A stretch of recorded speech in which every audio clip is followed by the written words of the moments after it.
Hello everyone, स्वागत है आप सभी का आपकी अपनी YouTube channel fund of mathematics में।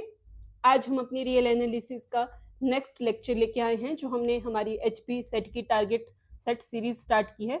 उसका ये हमारा 10th लेक्चर रहने वाला है। हमने इसमें हमारी रियल एनालिसिस जो हमारा प्योर मैथमेटिक्स का पार्ट है उसे स्टार्ट किया है। इससे पहले हम इसके 9 लेक्चर अपलोड कर चुके हैं। जिसने वो नहीं देखे हैं वो हमारी चैनल की प्लेलिस्ट जो हमारी टारगेट सेट से प्लेलिस्ट है हमारी, उसमें जाके वो लेक्चर्स देख सकते हैं। तो हमने सीरीज का पार्ट जो वो कंप्लीट कर दिया था और हमने कहा था कि अब हम कॉन्टिन्यूटी एंड डिफरेंशिएबिलिटी के ऊपर नया टॉपिक जो वो नेक्स्ट हमारा यूनिट जो है स्टार्ट करेंगे। तो कॉन्टिन्यूटी एंड डिफरेंशिएबिलिटी पढ़ाने से पहले बेटा हमने डिस्कस किया था कि हमारे फंक्शन क्या होते हैं, हमारे वन वन फंक्शन क्या होते हैं, हमारे ऑन टू फंक्शन क्या होते हैं और हम कैसे फंक्शन की लिमिट निकालते हैं। ये हम डिस्कस कर चुके हैं। लेकिन हमारा जो टॉपिक है हमारा कॉन्टिन्यूटी, उसको डिस्कस करने से पहले, जैसे हमारा ये टॉपिक है कॉन्टिन्यूटी, इसकी डेफिनेशन और ये सभी डिस्कस करने से पहले आपको पता होना चाहिए कि फंक्शन क्या रहता है हमारे पास और हमारे onto one one functions क्या रहते हैं, हमारे किस तरीके से लिमिट निकालते हैं हम फंक्शन की। तो इसके लिए हम एक जल्दी से फटाफट एक ब्रीफ सा ओवरव्यू कर लेते हैं। तो सबसे पहले बेटा हमारे पास हमारे फंक्शन, जैसे आप सभी को पता है हम फंक्शन को किस तरीके से लिखते हैं, ऐसे f such that a approaches to b, इस तरीके से लिखा जाता है।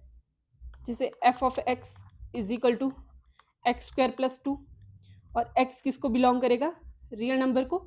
इस तरीके से हम फंक्शन लिखते हैं। अब हमारे फंक्शन की एक रेंज होती है बेटा और एक होती है हमारे फंक्शन की डोमेन। तो जैसे अगर मैं आपके पास लिख दूं, जैसे मैंने ये फंक्शन लिखा है, अब इस फंक्शन में जो वैल्यूज पुट करेंगे, जैसे मैं f ऑफ 1 निकाल रही हूँ तो वो मेरे पास क्या आ रहा है, 1 + 4 इज इक्वल टू 5।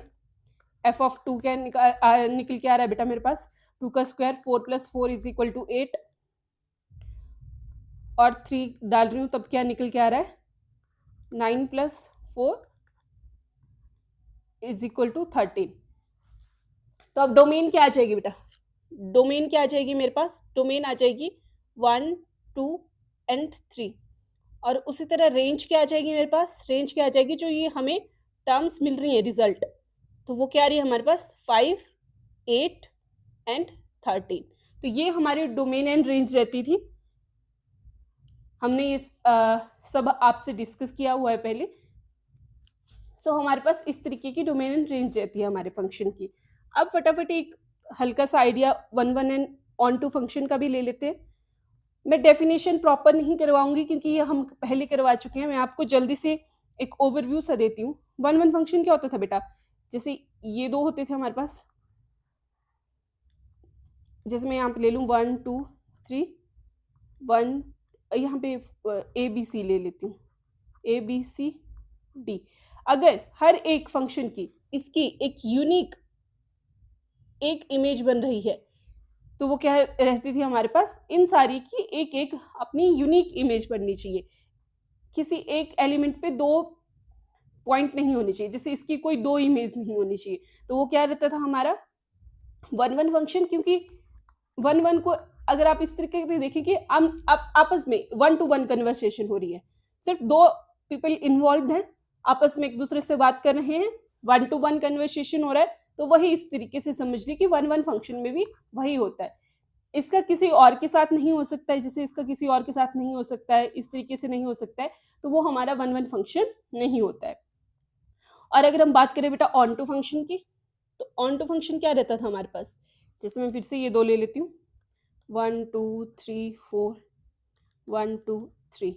इसमें क्या बोला जाता था कि जो भी ये सेट बी होता है, इसके हर एक के लिए एक प्री इमेज एग्जिस्ट करनी चाहिए सेट ए में। अगर इसकी प्री इमेज मिल रही है हमें, अभी तक तो हम इमेज देख रहे थे ना आपस में, रिलेशन ए टू बी देख रहे थे, अब बी टू ए लेके चलते हैं। जब बेटा ये ए बी मेंशन कर देती हूँ, जब इसके सभी एलिमेंट्स की यहाँ पे प्री इमेज एग्जिस्ट करेगी तो वो फंक्शन हमारा क्या रहता था, ऑन टू फंक्शन। सो इस तरीके से हमारे one one and onto जो वो फंक्शन रहते थे। और जो दोनों होता था फंक्शन, वन वन भी एंड ऑन टू वी, बाइजेक्टिव फंक्शन उसे कहते थे हम, याद है इस तरीके से। तो मैंने एक छोटा सा आइडिया आपको दे दिया कि क्या रहते हैं। अब हम चलते हैं जो हमारा मेन टॉपिक है आज का, उसके ऊपर। तो बने रहिए हमारे साथ वीडियो में। चलिए कंटिन्यूटी डिस्कस करते हैं। तो सबसे पहले बेटा हमारे पास ये दो डेफिनेशन है कंटिन्यूटी की। मैं आपको बहुत इजी वे में भी समझाऊंगी, लेकिन पहले एक बार डेफिनेशन कर लेते हैं। तो हमारी डेफिनेशन क्या कह रही है बेटा कि अगर कोई फंक्शन है हमारे पास कोई फंक्शन है एफ सेट आर पे जा रहा है, उसे कॉन्टिन्यूस कब बोलेंगे? किसी point x is equal to a पे, और ए किसको बिलोंग करेगा? ए को। जहां पे ये लिमिट पॉइंट होगा ए हमारा, पता है ना हम कैसे निकालते थे लिमिट पॉइंट? तो ये तो हमारी जो लिमिट आ जाएगी, limit x approaches to a, f of x, अगर वो हमारा एफ ऑफ ए के इक्वल आ जाता है बेटा, जब ये हमारा f of x limit x approaches to a हमारा f of x f of a के इक्वल आ जाएगा बेटा, तो हमारी क्या हो जाएगा? फंक्शन क्या हो जाएगा? कॉन्टिन्यूअस हो जाएगा। ये हमारी कॉन्टिन्यूटी की कंडीशन है।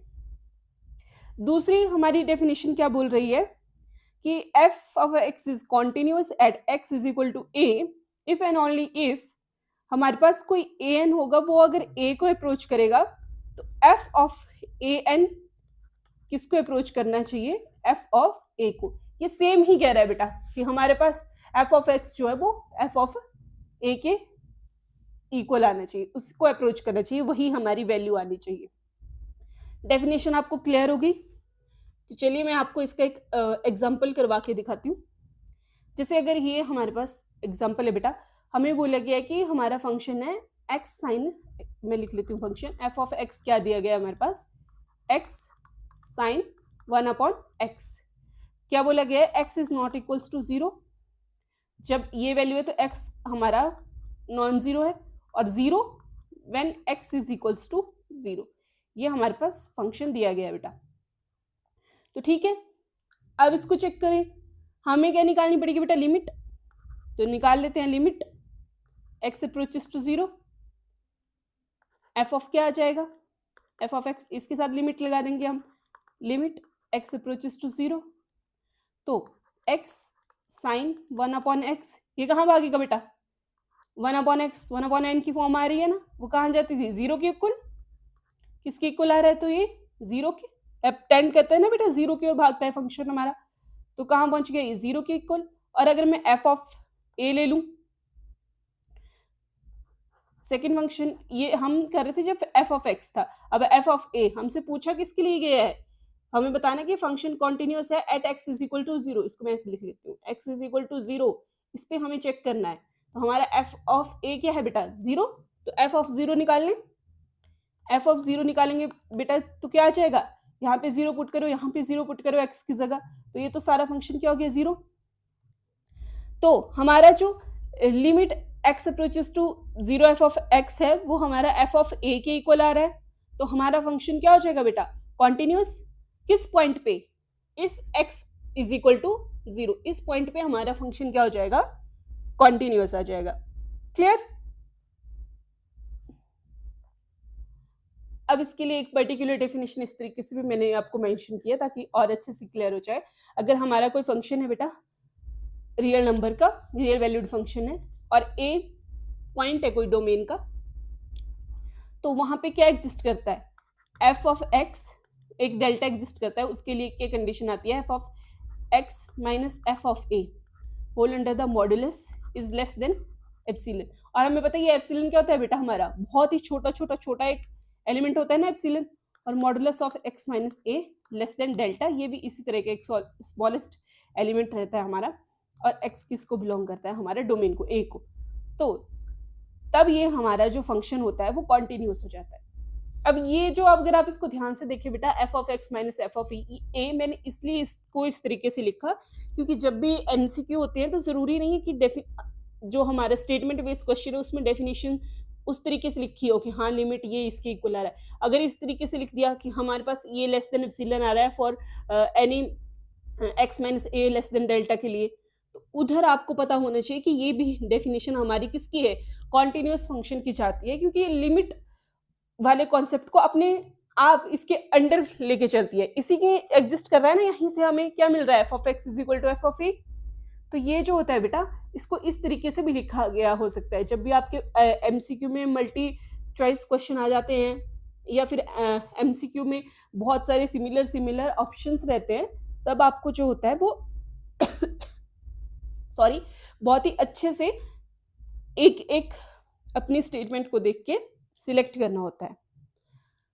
अब जो भी फंक्शन बेटा हमारा, यहाँ पे मैंने नीचे मेंशन भी किया, अगर कोई फंक्शन कॉन्टिन्यूअस नहीं है, x is equal to a b, तो उस फंक्शन को हम क्या कहते हैं, डिसकॉन्टिन्यूअस फंक्शन कहते हैं उस पर्टिकुलर वैल्यू के लिए। मतलब यहीं से जो अब कॉन्टिन्यूटी नहीं आ रही है मान लो, तो वहां पे क्या आ जाएगी, डिसकंटिन्यूटी। क्या आ जाएगी बेटा, डिसकंटिन्यूटी आ जाएगी ना, अगर कॉन्टिन्यूटी नहीं आ रही है। आई एम सॉरी, डिसकंटिन्यूटी आ जाएगी। तो चलिए आगे बढ़ते हैं हम। पहले मैं आपको कॉन्टिन्यूअस फंक्शन के कुछ एक रिजल्ट करवा लेती हूँ। तो हमारे रिजल्ट क्या कह रहे हैं बेटा, अगर हमारे पास डेल्टा आ रहा है, तो वो किसके ऊपर डिपेंड, अगर वो डिपेंड करता है हमारा एप्सिलॉन के ऊपर, तो जो x और a, ये जो x is equal to a जो हमारा पॉइंट दिया गया होता है, तो ये डेल्टा सिर्फ हमारा एप्सिलॉन के ऊपर ही डिपेंड नहीं करेगा, ये डिपेंड करेगा उस वैल्यू के, जिस पॉइंट के ऊपर हमें कॉन्टिन्यूटी चेक करनी है, उस वैल्यू के ऊपर भी उतना ही डिपेंड करेगा जितना हमारा एप्सिलॉन के ऊपर डिपेंड करेगा। नेक्स्ट पॉइंट क्या है बेटा, sorry, continuity is defined on points of domain. Exactly continuity क्या होती है, हमेशा हमारे पॉइंट्स ऑफ डोमेन के ऊपर हम करते हैं। जैसे हमने पीछे डेफिनेशन देखा ना बेटा, यहाँ पे क्या लिखा गया था, मेंशन किया गया था, डेफिनेशन देखो, यहाँ पे स्पेशली पर्टिकुलर मेंशन किया गया था कि पॉइंट ऑफ डोमेन, ए जो है वो हमारा क्या रहता है, पॉइंट ऑफ डोमेन रहता है। तो आपने इस तरीके से इसको ध्यान में रखना है।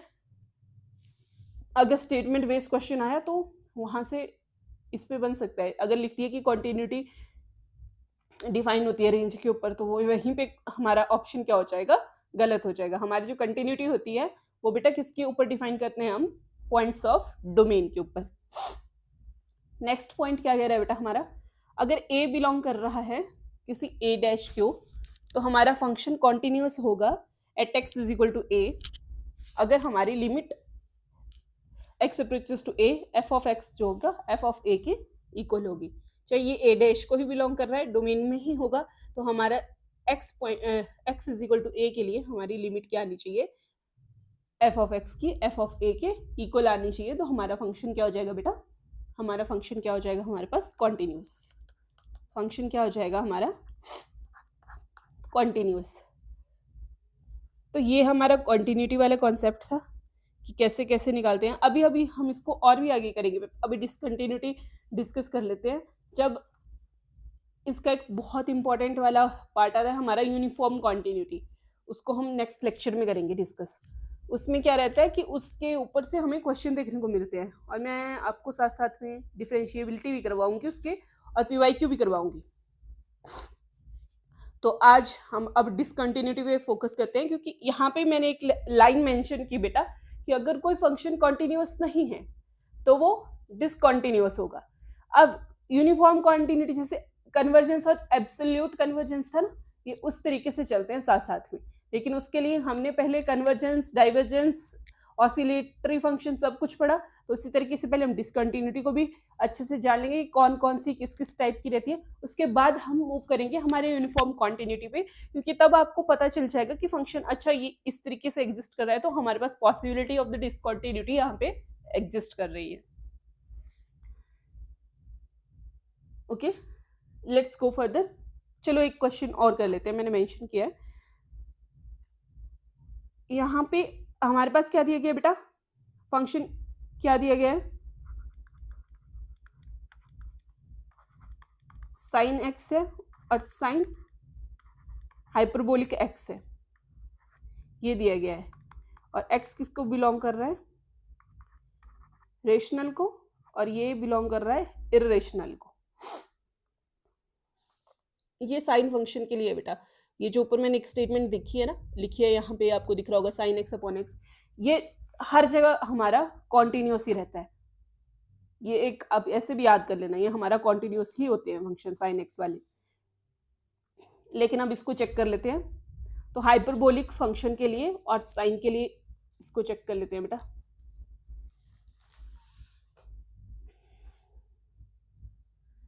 हमारे पास क्या बोला गया है कि साइन एक्स है जब हमारा रेशनल को बिलोंग कर रहा है, तो मैं इसको ग्राफ से आपको एक्सप्लेन करती हूँ बेटा, ज़्यादा क्लियर हो जाएगा। ये था ग्राफ, इस तरीके से होता है। किस तरीके से जाता है साइन एक्स का ग्राफ? इस तरीके से जाता है ना बेटा।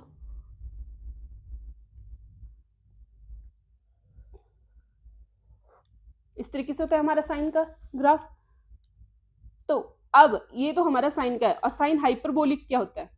हाइपरबोलिक का किस तरीके से जाता है बेटा? हाइपरबोलिक का जाता है हमारा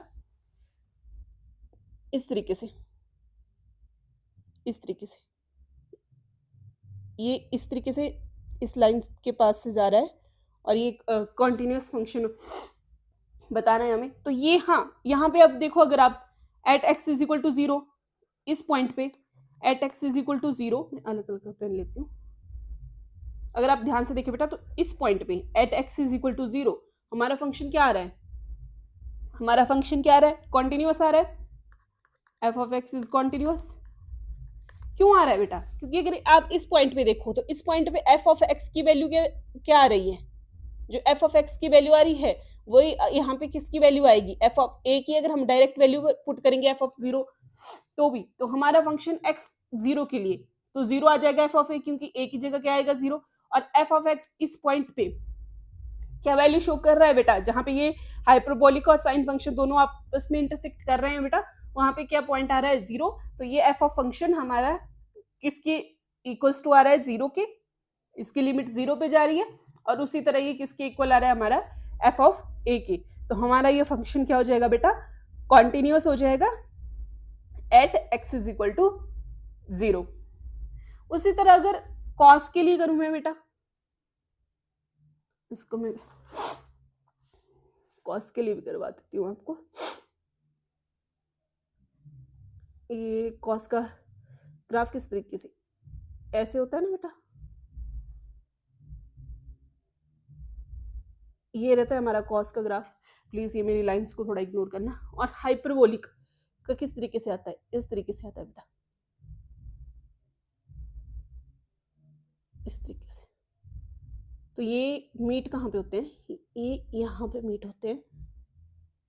यहाँ पे y का पॉइंट तो बेसिक ऊपर है, y के ग्राफ में तो ऊपर है, लेकिन x के पे तो ये किसके इक्वल आ रहा है? 0 के। तो हमारा जो फंक्शन होता है f of x is continuous at x is equal to 0। Function क्या है हमारा? मैं यहाँ पे मेंशन भी कर देती हूँ, कॉस एक्स और कॉस हाइपरबोलिक एक्स। ये जो हमारे कॉस साइन और इनके हाइपरबोलिक फंक्शन वाले जो भी होते हैं बेटा, ये वैसे भी आपने याद रखने, अगर आपको दिख जाए हमारे एग्जाम में, तो आप डायरेक्ट करो कॉन्टिन्यूस, क्योंकि ये हमेशा क्या रहते हैं? कॉन्टिन्यूस रहते हैं। चलिए मूविंग टू द नेक्स्ट। अब डिसकंटिन्यूटी के बारे में हमने डिस्कस किया बेटा, ये हम डिसकंटिन्यूटी डिस्कस कर रहे हैं। जब फंक्शन कॉन्टिन्यूस नहीं होगा वो, तो तब वो डिसकंटिन्यूस होगा।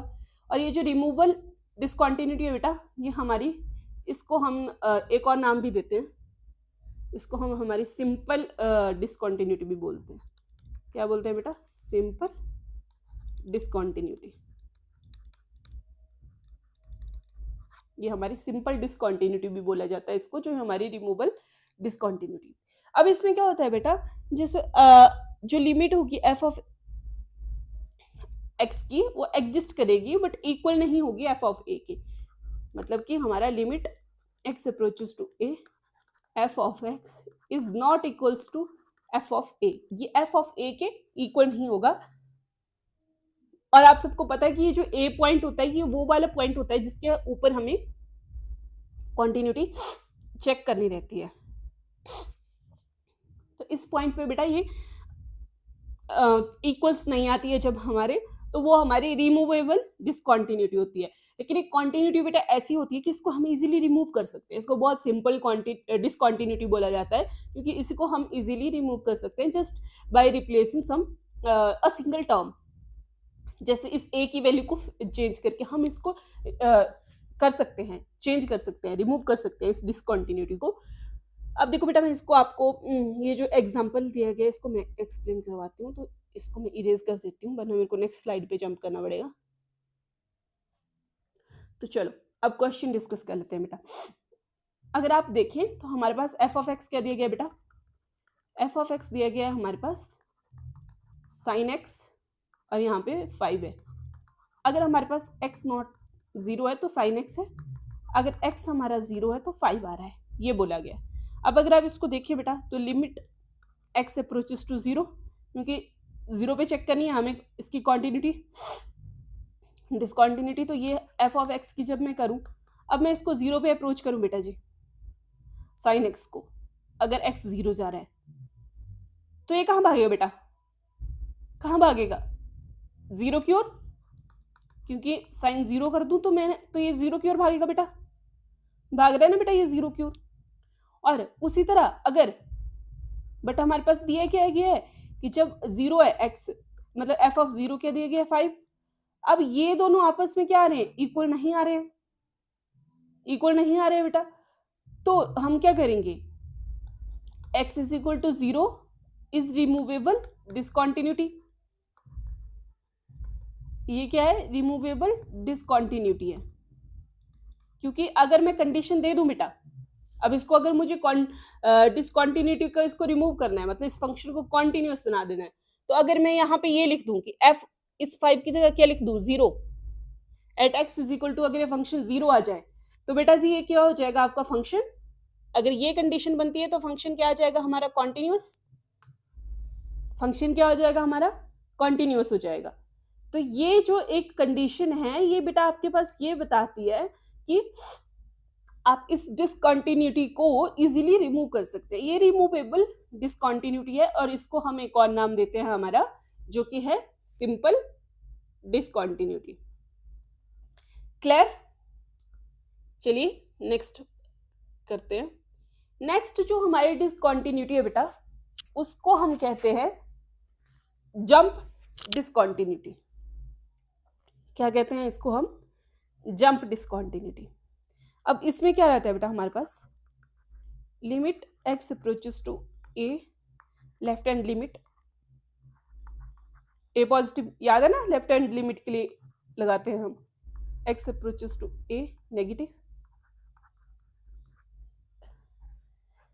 लेफ्ट और राइट दोनों बोथ एग्जिस्ट, लिमिट एग्जिस्ट करेंगी बट नॉट इक्वल। सीधा सीधा बेटा left hand limit is not equal to right hand limit, ये एक दूसरे की इक्वल नहीं आएंगी। अब इसको भी आप ध्यान से देखो, एग्जाम्पल लिया है हमने f of x is equal to greatest integer function लिया है हमने x, तो चलो इसको करते हैं बेटा, f of x is equal to greatest integer function x। अब इसको ध्यान से देखना बेटा आप, मैं इसको नंबर लाइन पे करवा के दिखाती हूँ। जैसे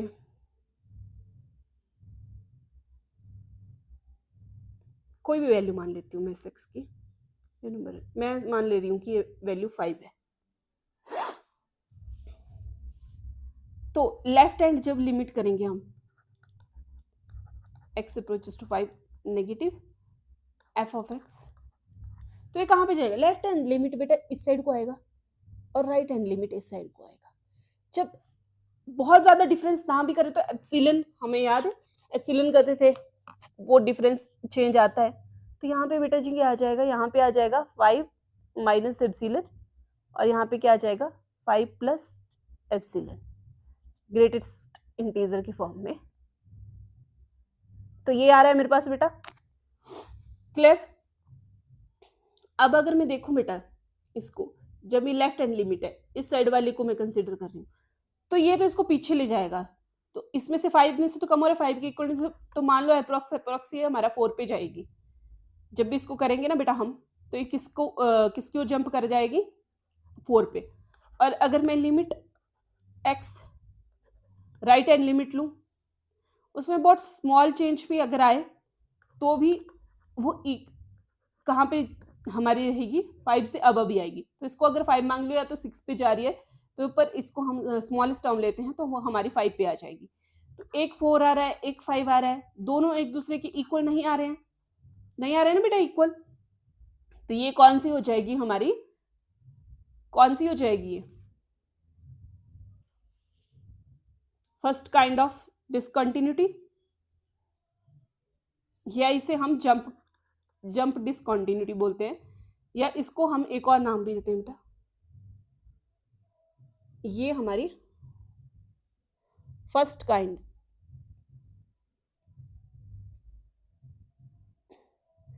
काइंड ऑफ डिसकंटिन्यूटी भी इसको बोलते हैं। क्लियर कैसे करना है। मूविंग टू द नेक्स्ट आती है बेटा हमारी सेकंड काइंड ऑफ डिसकंटिन्यूटी, या जिसे हम एसेंशियल डिसकंटिन्यूटी भी बोलते हैं। बेटा इसके ऊपर क्वेश्चन बनता है आपके एग्जाम में कि कौन से टाइप ऑफ डिसकंटिन्यूटी है। जैसे आपको ऑप्शन में दे दिया रहेगा कि f of x at x is equal to, कोई भी नंबर ले लो random, at x is equal to 2 the function has removal discontinuity, या at x is equal to 2 function has first kind of discontinuity, function has essential discontinuity, function has second kind of discontinuity. ये आपको अक्सर इस तरीके से option में देखने को मिल जाते हैं लिखे हुए, तो आपको पता होनी चाहिए कंडीशन की कैसे चेक करते हैं। इसीलिए ये टॉपिक काफ़ी ज़्यादा आपका इम्पॉर्टेंट हो जाता है कि डिसकंटिन्यूटी को आपने कैसे फाइंड आउट करना है कि आपकी कौन सी टाइप ऑफ डिसकंटिन्यूटी है।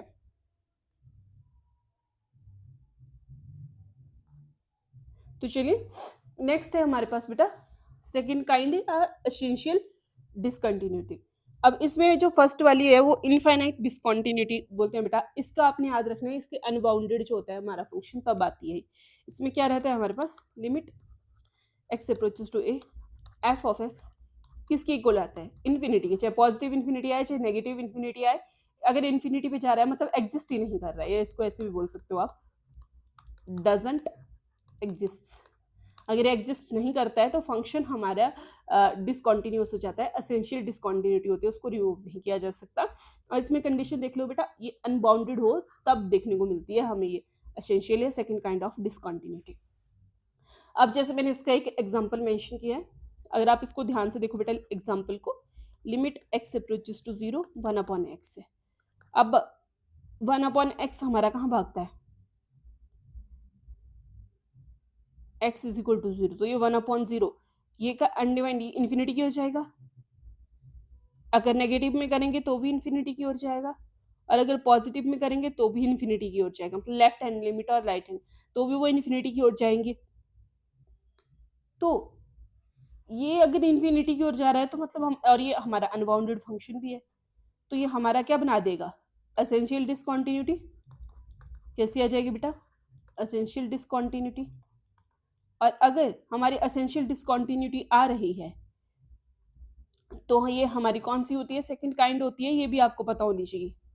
तो हमारे फंक्शन को हम लिख सकते हैं कि हमारा फंक्शन डिसकंटिन्यूअस है विद एसेंशियल डिसकंटिन्यूटी। ओके, अब इसमें एक और चीज़ ध्यान रखना बेटा, एक और एग्जांपल मैं आपको दे देती हूँ। चाहे फंक्शन आपका 1 अपॉन एक्स स्क्वायर हो या कोई भी पावर हो, 1 अपॉन एक्स रेस्ट बार एन हो, या फिर आपका फंक्शन -1 रेस्ट बार इस तरीके का हो, तो भी ये इन्फिनिटी की ओर भागते हैं, ये भी इन्फिनिटी पे जाते हैं, ये भी इन्फिनिटी पे जाते हैं। तो जब भी इस टाइप के आपको क्वेश्चन मिले तो वो हमेशा क्या रहते हैं, अनबाउंडेड में भागते हैं, और क्या रहती है, एसेंशियल डिसकंटिन्यूटी। क्या रहती है बेटा, एसेंशियल डिसकंटिन्यूटी। क्लियर कैसे करना है। अब इसके बाद इसका जो सेकंड टाइप ऑफ रहता है वो होती है हमारी ऑसिलेटरी डिसकंटिन्यूटी।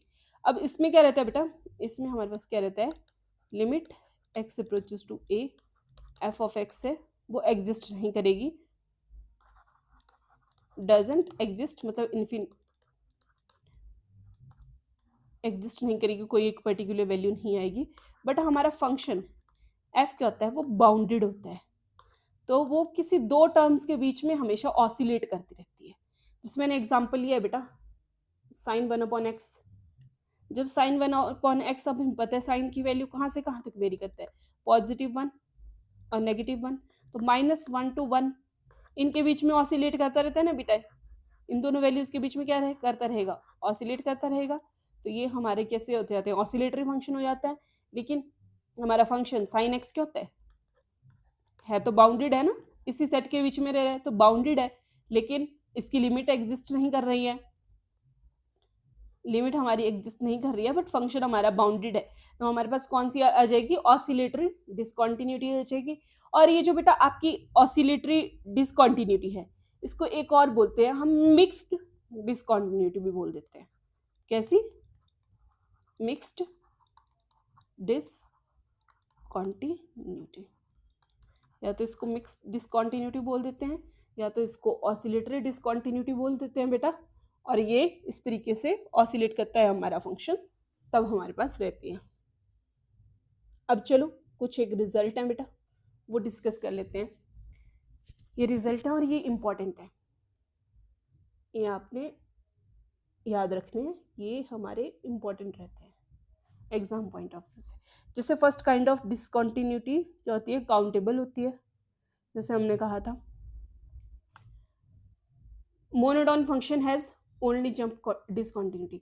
मोनोटोन फंक्शन के पास कैसी रहती है, हमेशा जंप डिसकंटिन्यूटी रहती है, या फर्स्ट काइंड ऑफ डिसकंटिन्यूटी भी जिसको हम बोलते हैं।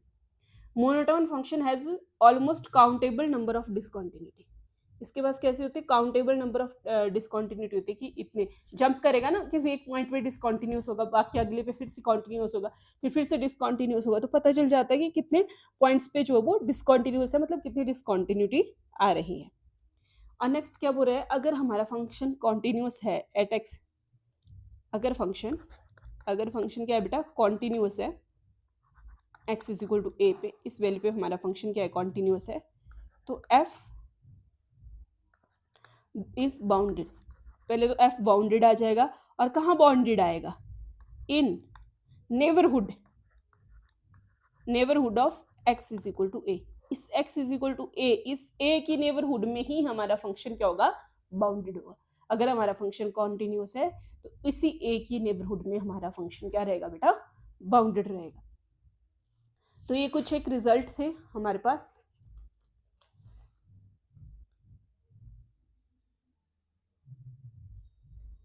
आपने ये रिजल्ट याद रखने हैं, क्योंकि ये एमसीक्यू में हमें डायरेक्ट यूज होते हैं।